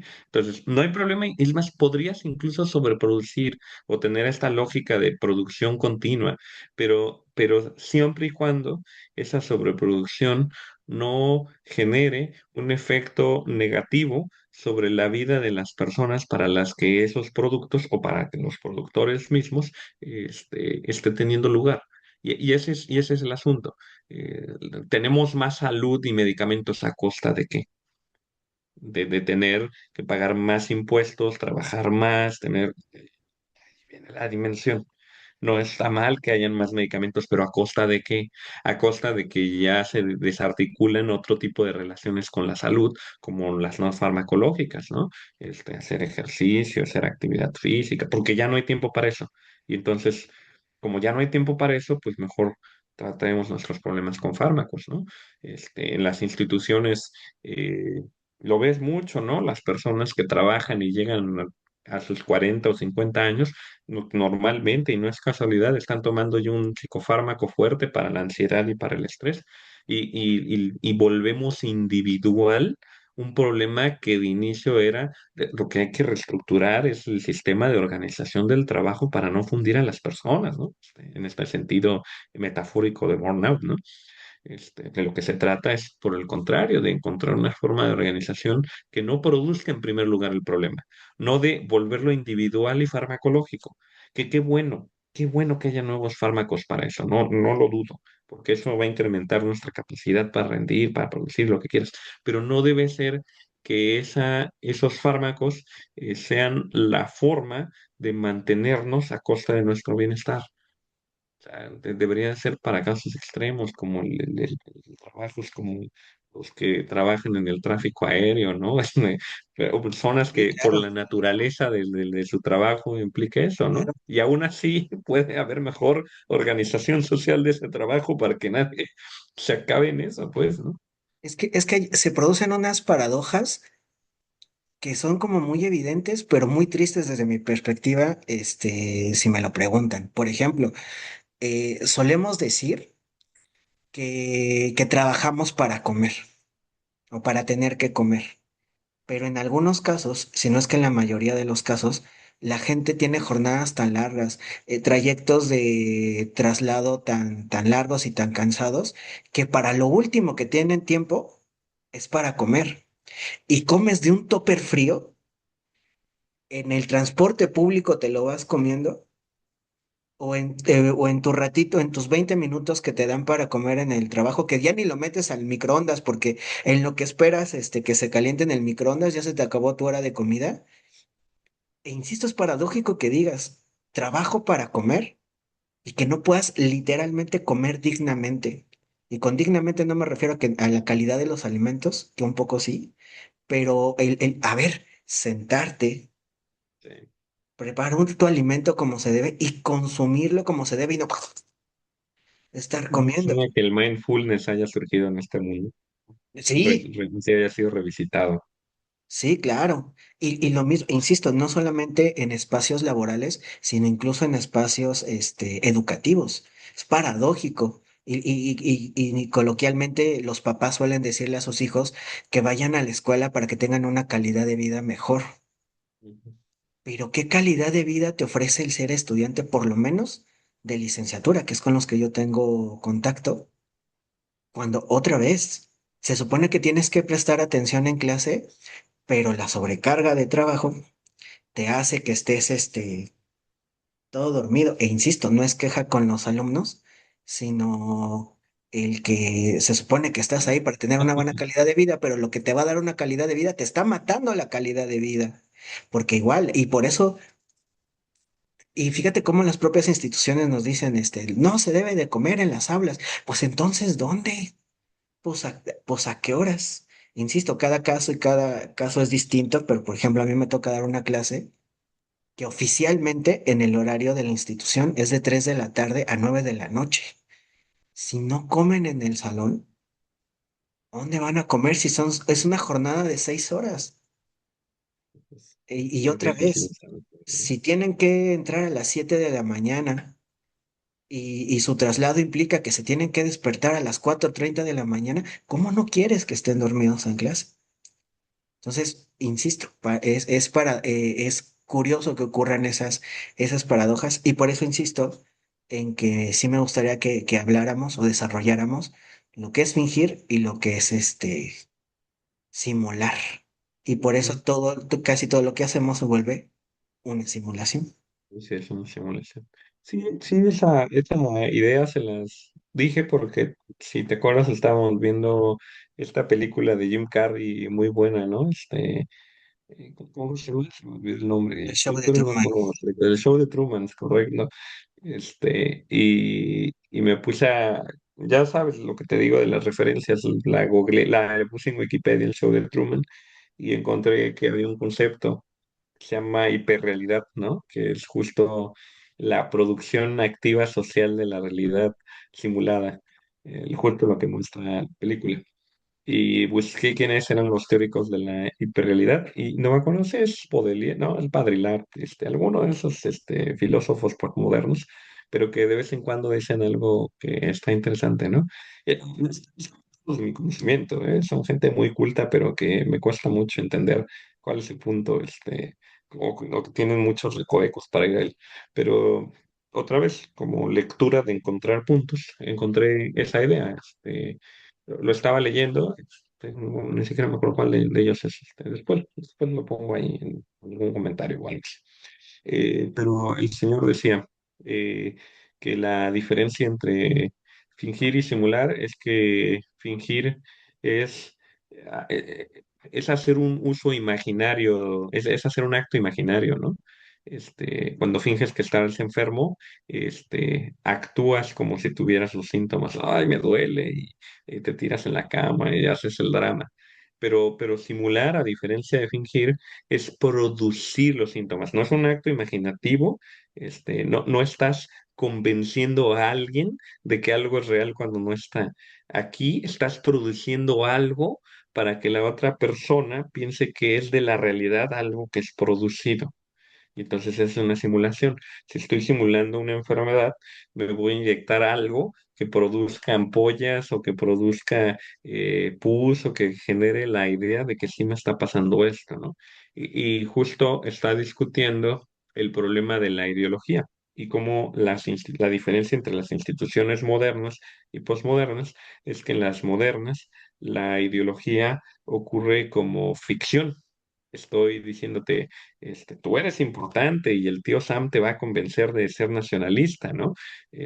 Mediante ficciones como Somos la Nación Elegida, la doctrina Monroe y su actualización en la Monroe, es decir, va a elaborar una ficción para que creas que hay valores patrióticos y que vale la pena morir por ideales más grandes de los que te imaginas. Pero está elaborando una ficción lingüística en las instituciones contemporáneas, la ideología es productiva, es performativa, es simulada, no es solamente ficticia, no es, no es propagandística, sino que se simula que algo pasa. ¿Sí? Ejemplo de esto, pone ahí un caso de los escándalos de Nixon, no me acuerdo cómo se llama el escándalo, pero pone como ejemplo los escándalos de Nixon, en donde es más el escándalo mediático que lo que ocurrió en sí para sacarlo de la presidencia, para el famoso impeachment. Y entonces te muestra que ya no importaba si lo había hecho o no, la habían simulado también que había pasado algo tan terrible que ya era irrelevante el acto, ¿no? Por eso mucha gente dice que estamos en la posverdad, ¿no? En el sentido en que ya no importa si algo es real o no es real, sino que la gente simula realidades para convencerte de cosas en vez de ficciones lingüísticas para articular un discurso ideológico. Y entonces está más grave, porque la simulación genera una realidad que no existe antes de la ideología. Entonces, la ideología ya no solamente finge que la realidad ocurre de otra manera, sino que simula realidades que en realidad no son. ¿Sí? Y yo los bromeo ahí a los alumnos de vez en cuando les digo, híjole, por eso tenemos el síndrome del impostor, Pues si tú sabes que tu universidad simula ser una de las mejores porque tiene indicadores muy chidos y la simulación está en que hace un montón de evaluaciones Ceneval y PISA y las que quieras, pues hace un montón de mediciones. Fíjate, ahí ya no es una ficción, no es convencerte mediante propaganda, mi universidad es la mejor, sino simular que está ocurriendo un proceso de evaluación del aprendizaje y que somos los mejores en ellos. Y Exacto. entonces los estudiantes saben que esos exámenes simulan evaluar el conocimiento y simulan evaluar el aprendizaje y cuando van a salir a la vida laboral, de momento se dan cuenta de que toda su carrera ha sido simulada y Exacto. dicen, Exacto. soy un impostor, ¿sí? Y claro que te sientes impostor porque sabes que todo este acto de somos la mejor universidad siempre fue una simulación en primer lugar, ¿no? Entonces, va por ahí. Yo creo que este tipo de fenómenos que están apareciendo tienen mucho sentido en correspondencia con el tipo con el modo en que se nos ponen las circunstancias sociales y el discurso social e ideológico, ¿no? Y Entonces, yo creo claro que que, me hace sentido que tenga eso la gente, ¿no? y yo creo que se da bueno, en estos tres temas que estamos planteando, que es, o bueno, cuatro, la salud, la llamada salud mental y la educación, porque a ver, en la salud ocurre lo mismo, y lo decías también hace un momento, el responsabilizar al No me quiero individuo meter ahí. de su propia salud. Y decir que, y no solamente los pacientes, sino también el personal médico, el decir que si está enferma la persona es por su culpa, porque no se toma el medicamento, porque no se cuida, porque no quiere cuidarse, y las personas se sienten en algunas ocasiones culpables por eso. Cuando Sí. llegan las complicaciones es que, ay, es que fue mi culpa, es que, a ver, si hay un grado de responsabilidad otra vez, que no se entienda todo como blanco y negro, pero otra vez es cómo logras eso cuando las instituciones simulan que están ofreciendo salud, porque otra vez están brindando medicamento, pero realmente no les interesa el problema porque no hay ningún interés por cambiar las condiciones sociales que enferman a las personas. Lo mismo en la salud mental. Nos encanta y Consultas de 10 minutos, ¿no? ¿cómo? Las consultas de los médicos de 10 Aparte de minutos, las consultas que de son 10 para minutos. para simular que hay mucha productividad en el Ajá, área de la salud. exacto, Ay, exacto, vi a tantas personas, pero eso no exactamente, significa que curía a tantas personas o que tantas personas están saludables. exactamente. Y es eso, otra vez la burocratización y los indicadores burocráticos. En efecto, el que el médico haya tenido 35 consultas en una jornada de 8 horas, no quiere decir que esas personas están bien atendidas o que se están curando. Solamente que se cumplió con el requisito burocrático de que entraran al consultorio, se les diera medicamento y ya pueden registrarlo para eso. Lo mismo en la llamada salud mental, que a mí como me enoja que exista un día de la salud mental, no porque no se le dé importancia, no por, deja tú por la sangronería de decir que ni es salud ni es mental, sino porque otra vez es solamente un día en el que las instituciones dicen que están preocupadas por la salud mental de las personas, generan presuntos programas para cuidar de la salud mental de las personas, pero que son programas que cuando tú los revisas y quién los lleva, cómo se atiende, qué es lo que se hace, es simplemente un servicio deficiente, este, sin recursos, pero que se abre el programa solamente para decir que se está cuidando de ello. Y en la educación lo mismo. En la educación, y eso es algo con lo que yo siempre me he peleado, en el enciclopedismo, en el sentido de que la escuela pareciera de que tienes que saber muchas cosas. ¿Por qué? Porque hay que saber muchas cosas. Y yo sé cuáles son las cosas que debes de saber. Y debes de saber. Y nos inventamos los temarios educativos. Ujú. Y por eso existen memes como el de un día más sin usar el trinomio cuadrado perfecto. Con este ya son 35 años. Porque no tiene sentido, está descontextualizado, pero se finge que entre más temas te pongo, más sabes. Y lo único que estamos produciendo es lo contrario. Y esa es la diferencia entre fingir y simular, ¿no? Fingir es usar el discurso para convencer a las personas que la realidad es distinta, ¿sí? Es ficticia, ¿ok? Pero simular no es usar el discurso, es usar las acciones y producir los efectos. Sí, esa es la diferencia, no es solo el discurso, sino que estás agotando a la gente porque estás haciendo acciones para simular que estás produciendo ciertos efectos. Y Exacto. esa es la chamba cansada para todos. Yo como educador tengo que administrar mi clase y tomar lista y irlos evaluando. Es sinónimo de que sé cómo están aprendiendo y eso es mentira. No tengo idea, tengo 50 alumnos, no tengo idea si todos están aprendiendo. Porque en qué momento lo se hace. Pero insisto, entre más alumnos te ponen, más número de egresados, entre más número de egresados, claro, somos una gran institución. Y lo mismo pasa te dije que no iba a entrar en economía, pero en la economía, ¿no? La idea de que hay más ingresos significa mayor bienestar, pues también está ahí, ¿no? Claro. Entonces, sí, claro. Esa es la idea de este señor filósofo que le estoy diciendo, ¿no? Todas las instituciones posmodernas son simulativas. El matrimonio simula relaciones, y así, sí, es el que quieras, ¿no? Es que es eso, por eso lo quería que habláramos de ello, de cómo no es algo que se queda en las instituciones, sino que las instituciones, voy a decirlo así, nos enseñan ese modo de vida. Y entonces todas nuestras relaciones humanas se vuelven simulaciones.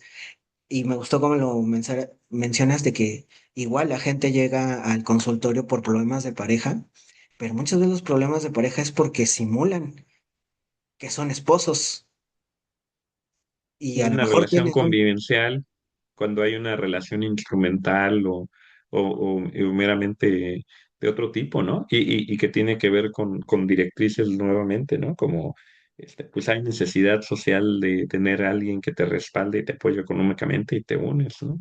Y no hay ninguna convivencia de por medio. El fenómeno de los matrimonios, la banda, es una simulación muy buena si no lo has escuchado, ¿no? Que el amigo gay con la amiga lesbianas se casan para simular frente a la sociedad y ellos vivir su vida, ¿no? Y a muchos niveles. Uno de los grandes problemas que también están actualmente es de que la gente se siente sola. ¿Y cómo no nos vamos a sentir solos si simulamos que tenemos contacto con otras personas? Pero realmente Muchos es amigos en Facebook y en Instagram. exactamente. Y la gente que está a mi alrededor me cae mal y la odio, pero simulo que me caen bien. Entonces todo se ha vuelto una simulación y esa simulación, insisto, es la que nos ha traído en los llamados problemas psicológicos o de salud mental, pues son también un resultado de perpetuar eso que hacen las instituciones, que son simulaciones. Creo que se ha permeado a otras áreas, incluso no burocráticas. Fíjate, algo que está como resonando es que a veces pensamos a las instituciones como algo distinto a nosotros interactuando, ¿no? Sí, Y no es así. Las claro. instituciones somos nosotros interactuando, pues. O bueno, voy a Solo que es decirlo. una unidad analítica que nos engloba a todos, Sí, sí, para sí. no hablar de alguien en específico. Pero es eso, ¿no? Una institución es un modo de convivir instituido y ya, se acabó, ¿no? No le busquemos mucho más. Exacto. Y en ese sentido, pues claro, eso que dije hace rato de reproducimos nuestras instituciones, a lo mejor es impreciso. En realidad, no las reproducimos, somos nuestras instituciones, nos identificamos, apropiamos Vamos. y las actuamos, ¿no? Porque como profesores, cuando pasamos lista, somos la institución. Cuando dejamos una tarea para evaluación, somos la institución. Claro, claro. Pero, y eso me lleva de nuevo a Iván Illich, de que justamente habla de la desescolarización y la educación desescolarizada. Que es un poco el dejar el, esta manera Esas burocrática simulaciones, de ¿no? enseñanza. Ujú, que son Ujú. simulaciones y decía Illich que incluso, bueno, lo digo como si fuera yo el experto, pero bueno, entiendo que la idea es Ojo, yo enseñar también lo leí un rato. que la idea es que las personas se aproximen al conocimiento y más que darles conocimiento como si fuera un objeto que tienen que poseer, como una manera de contactar con lo que tienen alrededor, de generar conocimiento y pensamiento crítico, pensamiento científico y que se aproximen a eso. Por eso la idea no es la conferencia de yo te voy a decir lo que tienes que saber, sino más bien generar situaciones en las que la gente vaya teniendo contacto con la realidad y vaya de manera así dirigida este, apropiándose de formas de contactar con el mundo. Ujú. Pero insisto que Sí, otra vez eso solo se puede de manera desinstitucionalizada, porque para eso no lo puedes hacer, creo yo, dime tú qué piensas, sí, no. con grupos muy grandes, con Ujú. programas formales, con evaluaciones formales, y es, si me lo permites, es regresar a una manera de enseñanza artesanal. Yo lo digo siempre artesanal y siempre pongo el ejemplo de aprender un oficio en el que, por ejemplo, cuando un albañil aprende a ser albañil, no hay un programa. Es viejo y dependerá del estilo del maestro, pero es desde viejo. Mira, yo lo voy a hacer y fíjate cómo lo hago. Y ahora hazlo tú. Y se le enseña no solamente a pegar tabique o a hacer muros, sino que se le enseña la forma de vida del albañil en el contexto de la obra, Ujú. cosa que no se enseña. Y por eso el albañil no va a decir, ay, el maestro me enseñó a hacer mezcla y nunca en la vida he tenido que hacer mezcla, porque se enseñan prácticas relevantes de la práctica relevante, cosa que a lo mejor los estudiantes universitarios sí pueden decir de que me enseñaron X o Y cosa que jamás voy a usar en mi práctica profesional. No sé qué piensas. Es complejo, ¿no? No sé cuál sea la respuesta, honestamente, ¿no? Los hackers dicen hay que hacer comunidades pequeñas en espacios anónimos, ¿no? Y el Internet es el espacio en donde puede ser más anónimo y está menos regulado por gobiernos y así.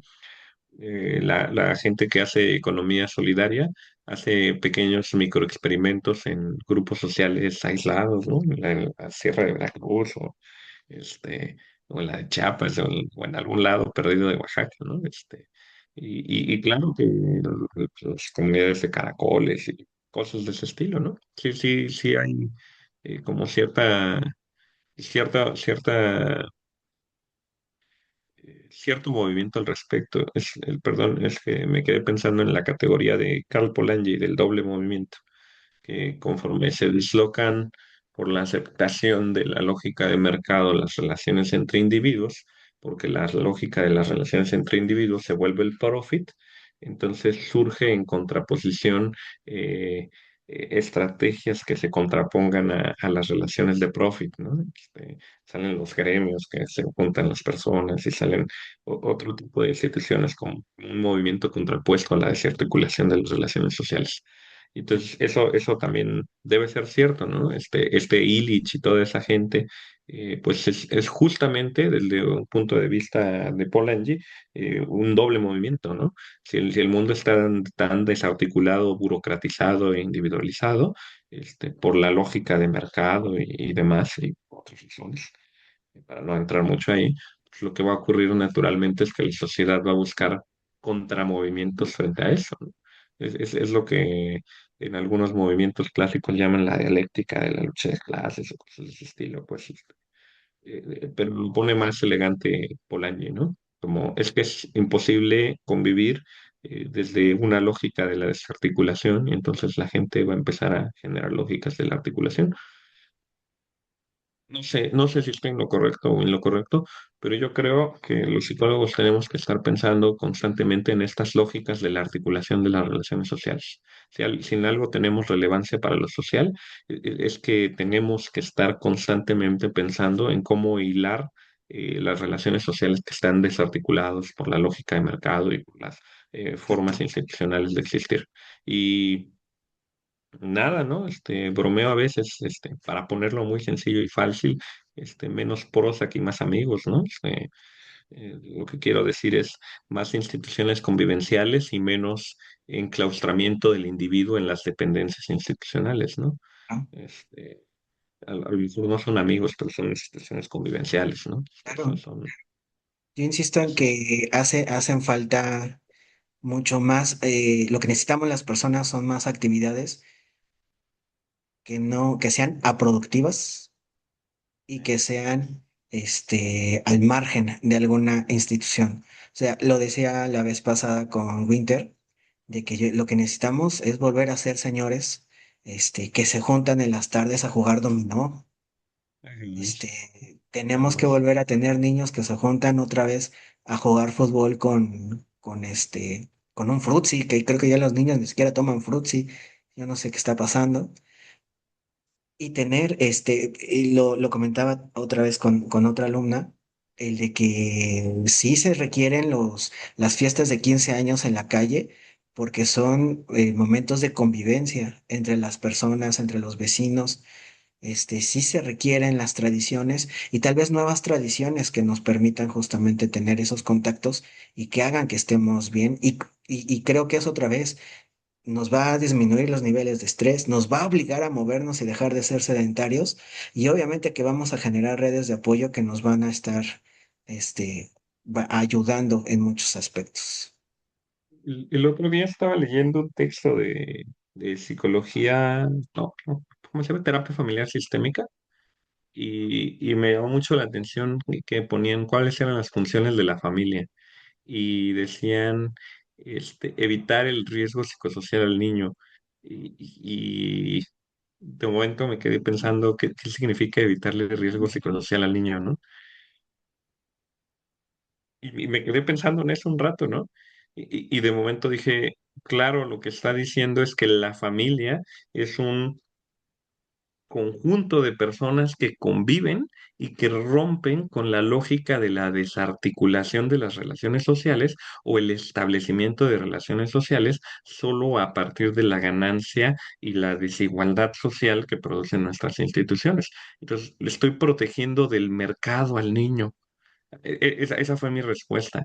Y claro que los estudiantes se sienten cada vez peor conforme van creciendo, no porque hayan crisis vitales, sino porque cada vez más se acercan a las relaciones desarticuladas adultas y que son más de profit y que son más de chantaje y que son más desleales, pero porque la lógica detrás de eso no es una cosa personal, es un sistema de desarticulación de las relaciones sociales justas, recíprocas y altruistas. Porque el mercado dictamina que el profit es lo que manda y entonces vas a buscar ventaja siempre respecto de los demás.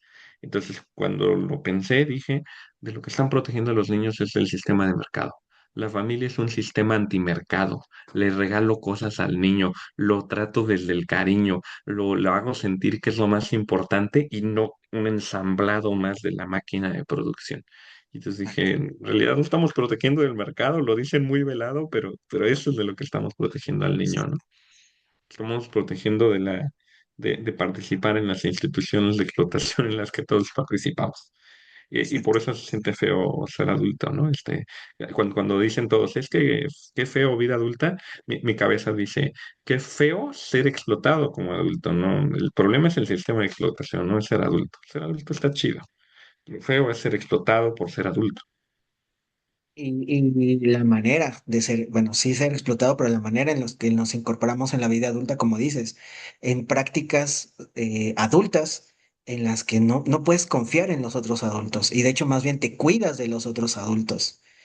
Por eso se siente feo, por eso se sienten los jóvenes desprotegidos, porque es como, esto está muy difícil y no hay nadie quien me ayude. Y en efecto, nadie te va a ayudar y hay una sensación de que al contrario, te tienes que andar cuidando de todos, porque estamos en un Es cierto contexto en tan... las relaciones laborales como en las personales y Exacto. afectivas y así, ¿no? Entonces, sí, sí, sí, me espantó mi conclusión, pues, ¿no? Lo que estamos protegiendo al niño es del mercado. Y dije, ay, Dios mío, ya no voy a leer a Polanyi, lo juro. Pero después dije, no, sí vale la pena leerlo, ¿no? Está bien tener Claro, ese claro, grado de comprensión.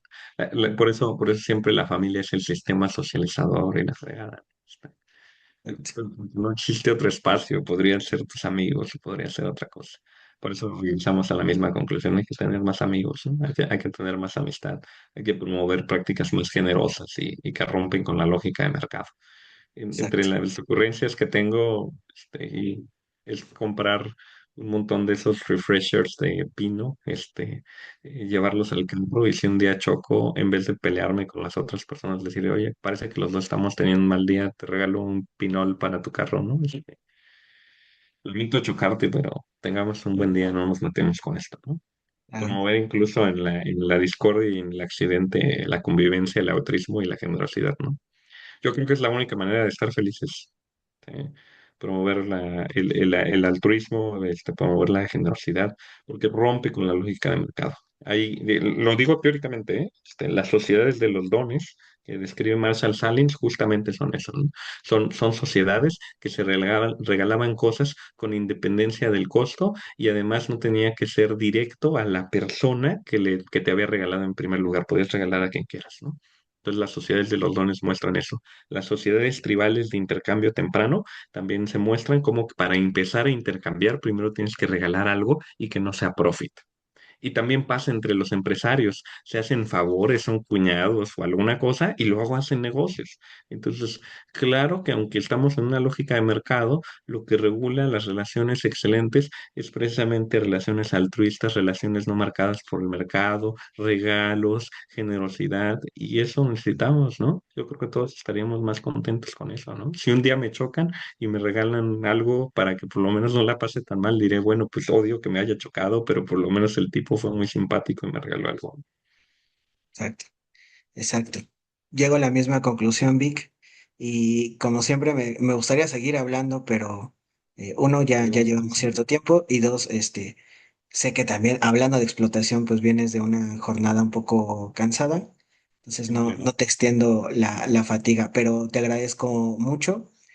Insisto en que por eso siempre me gusta hablar contigo, porque es fructífero, porque es perspectiva y obviamente que siempre son comentarios basados en la lectura y la reflexión y no en intuiciones o una imposición dogmática de algo. Entonces, Y espero pronto que además empiecen a hacer con observaciones científicas, ¿no? Ojalá tenga espacio y las universidades permitan que pueda participar de otro modo y que me pueda entrar más en hacer más investigaciones. Por ahí estoy trabajando a ver si sale un poquito más, ¿no? Esperemos que sí. Y si no, hacerlo con independencia, ¿no? Le mando a CONACYT, estoy adscrito a una universidad pública y a ver si puedo darme ese lujo. Y todavía diseñar estudios como esto que te estoy diciendo, ¿no? Creo que estaría bien interesante observar relaciones altruistas y generosas después de condiciones que sean poco recíprocas y que sean injustas y con distribución inequitativa, ¿no? Estaría bien interesante ver qué pasa, ¿no? Contrapone eso, ¿no? Para justificar eso, los puntos de vista, ¿no? Y para poder comprender más cómo opera el mercado en nuestra vida a nivel interindividual y no solamente en términos conceptuales y sociales, ¿no? sí. Y ojalá y que puedas volver a tener tiempo para platicar. Había otro punto que quería que discutiéramos, ya no lo extiendo porque, insisto, tampoco se trata de ser esto demasiado extenso. Y como cuando lo dije, cuando hablaba con Winter, si hay algún valiente que llegó hasta este punto del video, pues que avise si quiere una segunda parte, porque algo que quería comentar contigo es el conectarlo con la psicología en el sentido de qué estamos realmente investigando, porque creo que a veces nos sentamos en problemas que están desarticulados con la realidad, que están desarticulados con si lo que nos interesa de alguna manera en psicología es un proceso de individuación y constitución de un individuo, hablarlo al margen de los contextos sociales en los que participa, se integra y se diferencia, que estamos realmente aprendiendo. Y creo que a veces tenemos el foco muy distinto porque nos centramos en problemas teóricos o metodológicos que solo tienen sentido a la luz de esos arreglos teóricos y metodológicos, pero que fuera del laboratorio no tienen mucho sentido. Pero bueno, ojalá que, insisto, Si el valiente que llegó hasta este punto del video le interesa que discutamos eso, pues que lo deje por ahí. E insisto, si no quieren escuchar sobre eso, pues bueno, tú y yo en algún momento en cortito discutiremos ese tema. Hay que discutir la Torre de Marfil, ¿no? Exactamente, exactamente. Pues sale, Vic, de nuevo, pues muchas gracias y espero que haya una segunda parte. Este, que sea productivo, pues, que sea ocio productivo. Que sea Sí, eso productivo. existe. Muy bien. Pues.